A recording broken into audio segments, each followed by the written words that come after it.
Salut à tous les amis, on se retrouve aujourd'hui pour une toute nouvelle vidéo. Et c'est même plus qu'aujourd'hui, c'est tout le week-end, puisque ce week-end je vous emmène avec moi pour mon week-end choc à l'entraînement. L'objectif c'est de faire beaucoup de kilomètres dans le week-end. Et donc l'objectif ce sera 100 km sur la totalité du week-end. Là on est vendredi soir, on part pour une séance de VMA, donc des 400 mètres. Demain on partira pour le gros morceau du week-end, puisque l'objectif ce sera de faire 51 km en partant de la maison. Et donc dimanche, deux sorties, 15 le matin, 21 l'après-midi, ce qui nous amènera donc à 100 km si tout va bien.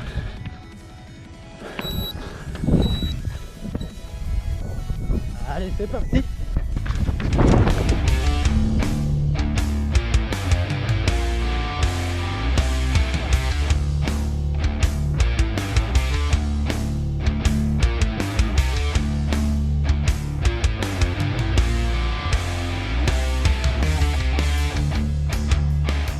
Ça y est, les 5 premiers 400 sont faits. Et bah il reste un deuxième bloc de 5.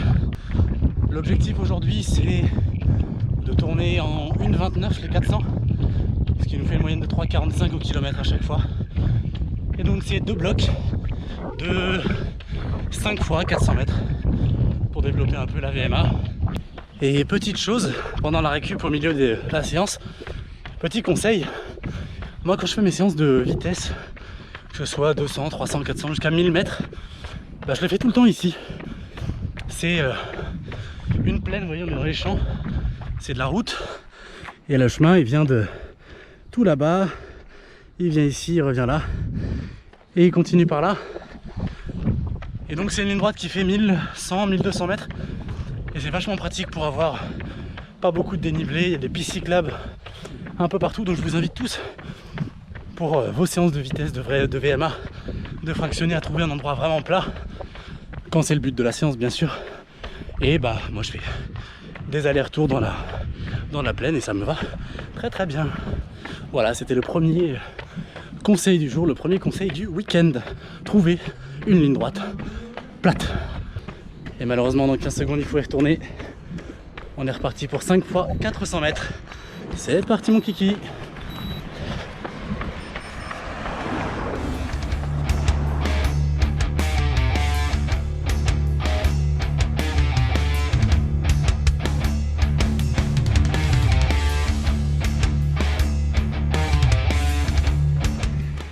Plus que 3. Ça y est, les 2 fois 5 fois 400 sont terminés. Il me reste plus qu'à récupérer un petit peu. Je retourne à la maison tranquillement. J'ai 3-4 km de footing tranquille. On sera à 13 bornes à la fin de la sortie. Et vu la chaleur qu'il fait et vu la sortie qui m'attend demain, même si a priori il fera moins chaud et que je partirai plus tôt, j'ai intérêt à prendre beaucoup d'eau. Et je vous donnerai demain un conseil pour gérer vos sorties longues en matière d'hydratation.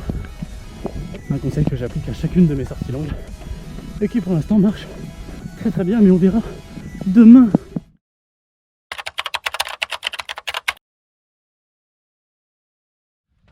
Les amis, c'est parti pour le deuxième bloc du week-end, le plus gros. On part aujourd'hui pour environ 55 km au départ de la maison. Donc on va tourner pas loin. On va pas s'éloigner trop de la maison. Le parcours il est dans la montre. Il n'y a plus qu'à le suivre. Et c'est parti pour entre 6 et 8 heures de bon matin. Il est pas encore 7 heures. Et bah let's go!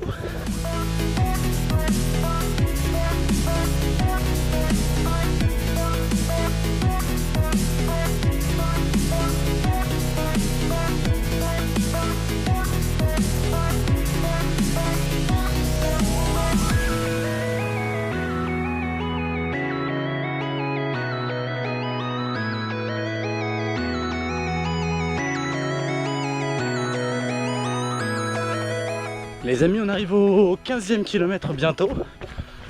Pour l'instant tout va bien, on est sur un petit rythme tranquille, plus rapide que ce que je voulais, donc bon, on va voir si ça tient. Je trottine pas mal, je marche dans les montées sèches, dans les montées un peu longues aussi, donc pour l'instant tout va vraiment très bien.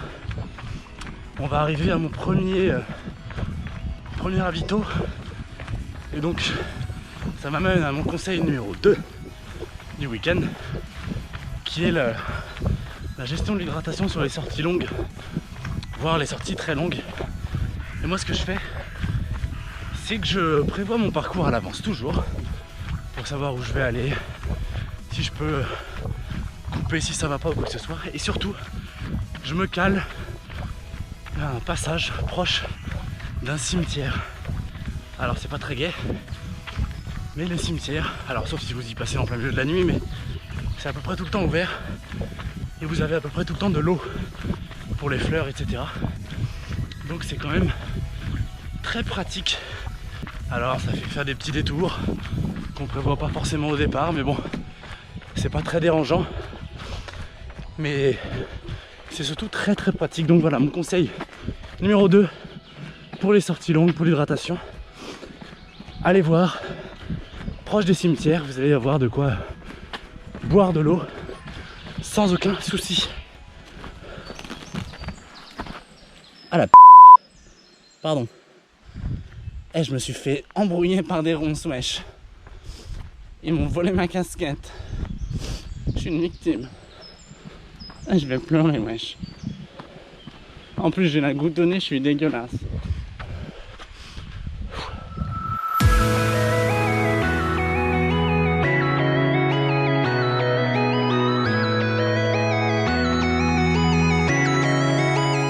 Voilà, on a rechargé les gourdes. On a bu un peu et bah c'est reparti. Prochain ravito dans une 10-12 de kilomètres à la maison chez les parents. Et on aura déjà fait un bon bout de la sortie.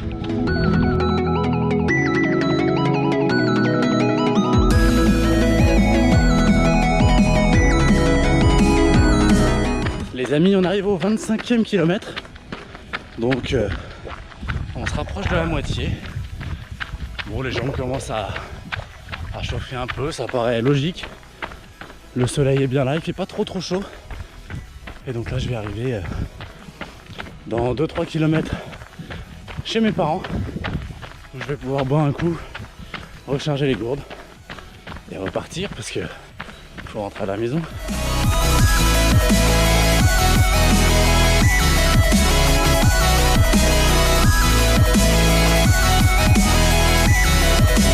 Bon les amis, j'ai laissé un petit peu la caméra, mais ne vous inquiétez pas, tout va toujours très bien.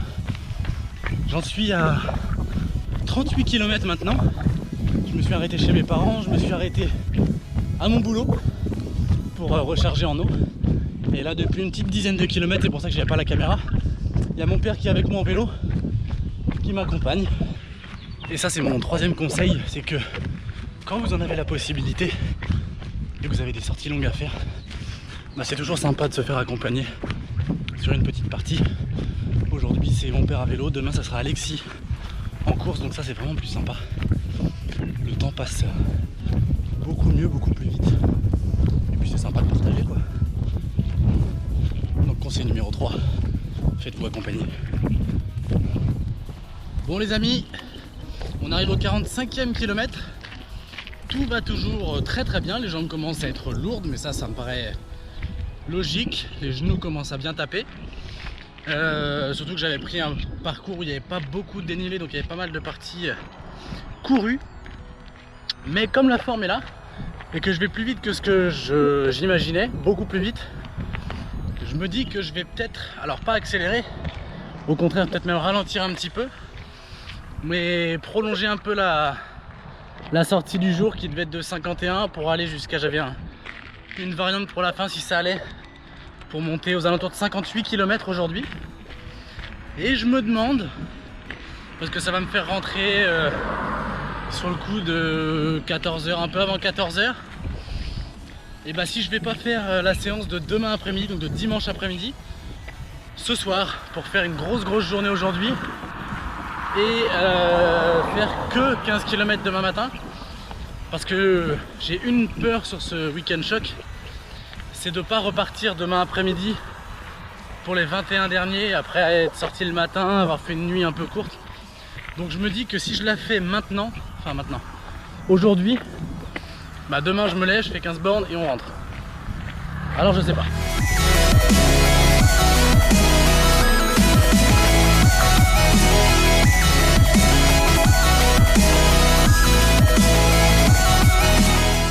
Note à moi-même. Arrêter les marches au 48e kilomètre. Mais bon, ça va.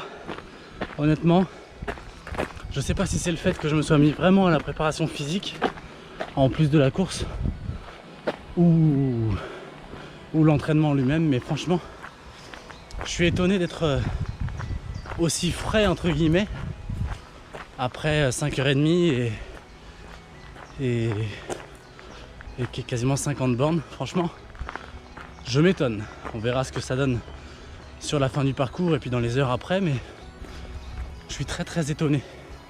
Et je crois que ce qui est le plus dur, c'est que pour vous donner un ordre d'idée, là il est à peu près 13h30 et que je commence à avoir très faim, même si j'ai pas mal mangé pendant la sortie, mais un vrai repas sera bienvenu dès l'arrivée. Et le problème, c'est qu'à 13h30 un samedi, quand il fait pas trop moche, bah, les gens font des barbecues et ça fait 1 heure que je ne sens que ça, des barbecues partout. Donc c'est dur, mais on travaille le mental à résister au barbecue.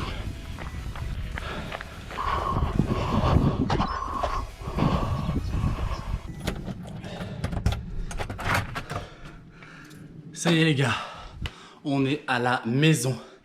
58 km, un peu plus de 6h30 de course, donc le contrat est plus que rempli.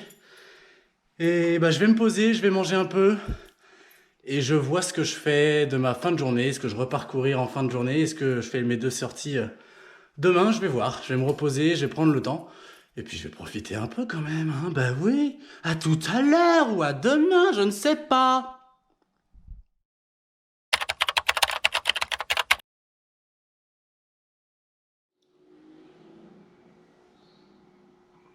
Bon, je crois que la décision est prise. Ça fait un peu moins de 5 heures que je suis revenu des 58 km. J'ai bien mangé, j'ai bien bu, je me suis pas mal reposé. J'ai dormi un petit peu, une quarantaine de minutes. Et il est même pas 19 heures. Mes jambes vont plutôt pas mal. Après la sieste, c'était un peu dur de se relever, mais là ça va, beaucoup mieux. Écoutez, on est parti pour une petite quinzaine de kilomètres. Hein, ça fait plaisir. Ça se complique les gars. On a fait 2 km et il pleut des cordes. Alors j'attends de voir si ça passe ou pas. Mais pas cool. Il a fait beau toute la matinée. Tout le temps j'étais à la maison, il faisait beau. On va voir ce que ça donne, si ça se calme ou pas. J'aimerais bien pour pouvoir vraiment finir cette 3e sortie du week-end. Allez, la pause est terminée, on est reparti.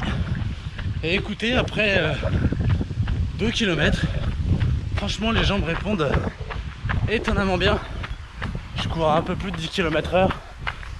Je dois être à 10,5 et franchement j'ai aucune douleur, mis à part petite gêne à la hanche à gauche. Franchement je suis très surpris. Bon bah il repleut, une grosse averse, on voit pas bien la caméra mais il pleut pas mal, donc j'en profite moi pour vous expliquer pourquoi et comment j'ai construit ce week-end choc. Alors l'idée c'est de préparer le trail en Ardèche qui aura lieu le 29 août, donc sur 118 km. Et pour ce week-end choc j'avais 3 possibilités, c'est-à-dire que soit je me rapprochais de la durée de course prévisionnelle du trail, soit je me rapprochais du dénivelé, soit je me rapprochais de la distance. Étant donné que je pars sur un projet de à peu près 20 heures de course au mois d'août, je me suis dit que c'était peut-être pas raisonnable de partir sur 20 heures d'effort sur un week-end, sachant que je suis qu'à 8 ou 10 semaines de course post-confinement, donc c'était peut-être un peu beaucoup. Pour ce qui est du dénivelé, j'habite en région parisienne, donc pour faire 5000 de dénivelé positif sans bouger, c'est un peu compliqué. Alors j'aurais pu prendre la voiture et aller en province, mais je voulais faire ça à la maison, être chez moi, posé, tranquille, donc dénivelé c'était pas possible non plus.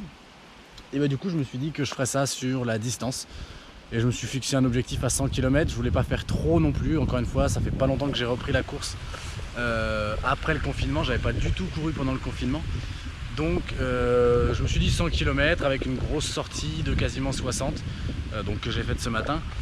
Je me suis dit que c'était le bon compromis.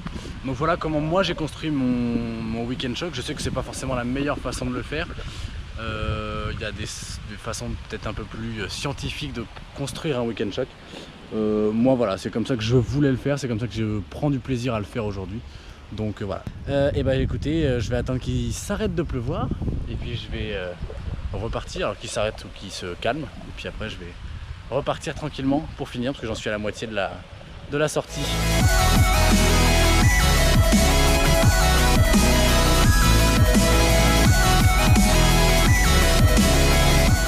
Bon les amis, ça y est, il me reste 400 mètres pour rentrer à la maison.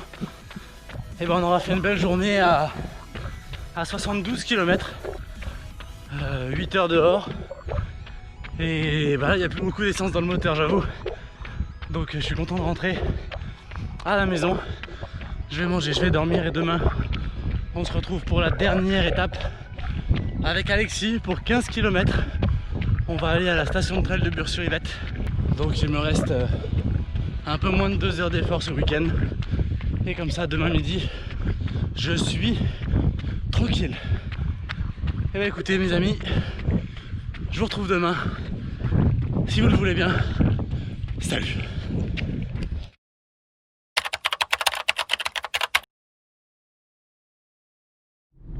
Les amis, ça y est, on se retrouve pour le jour numéro 3 de ce week-end choc. Aujourd'hui, donc la station de trail de Bure-sur-Yvette pour 15 km.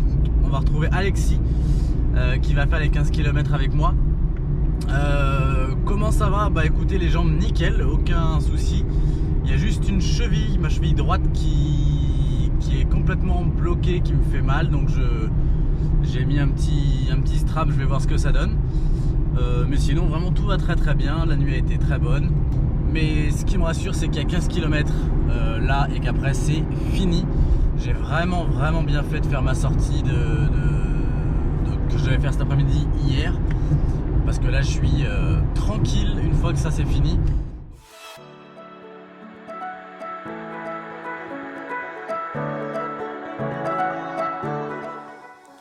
Et je profite de ces dernières images de la sortie qu'on a fait à Bure pour vous dire que quelques jours après, mes jambes vont toujours très bien. J'ai pu recourir 2 jours après la fin du week-end choc. Donc tous les voyants sont au vert pour le Tarani Sargat Trail qui aura lieu le 29 août prochain.